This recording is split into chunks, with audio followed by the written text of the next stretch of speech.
Good day, miss. Today I will gonna talk about my extemporaneous speech. The title of my speech is Integrity in a Time of a Shadow.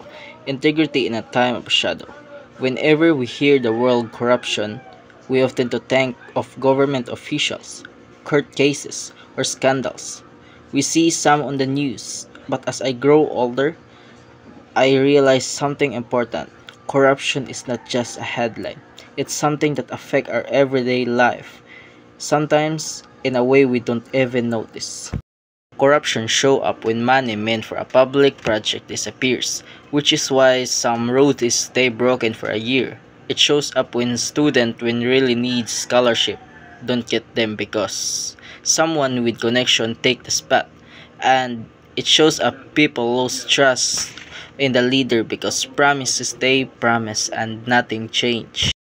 What makes corruption so hard to fight? Sometimes it begins with the simple things like bribe to speed up a process, letting someone because they know them, or treating rules as a suggestion instead of responsibilities. When small wrongs pile up, they become part of a culture that treat dishonesty as normal. But even if we feel powerless, we are not changed does not start in huge government offices. It usually starts in small, quiet decisions we make, choosing not to cheat, refusing to take shortcut, speaking up when something feel unfair, or even just doing the right thing. No one is watching. Those actions matter more than we think. Even if we feel powerless, we are not.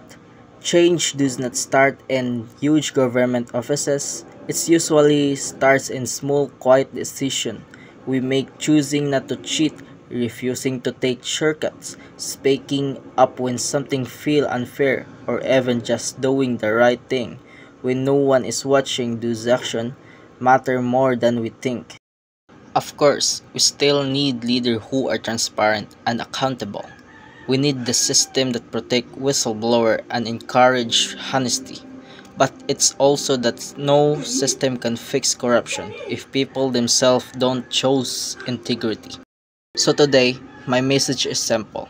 Corruption grow in silence. If we want a future where fairness and progress are real, then we must break that silence. Let us be the generation that choose honesty not because someone is watching, but because it is the right to do. Let us prove that integrity still has a place in our society.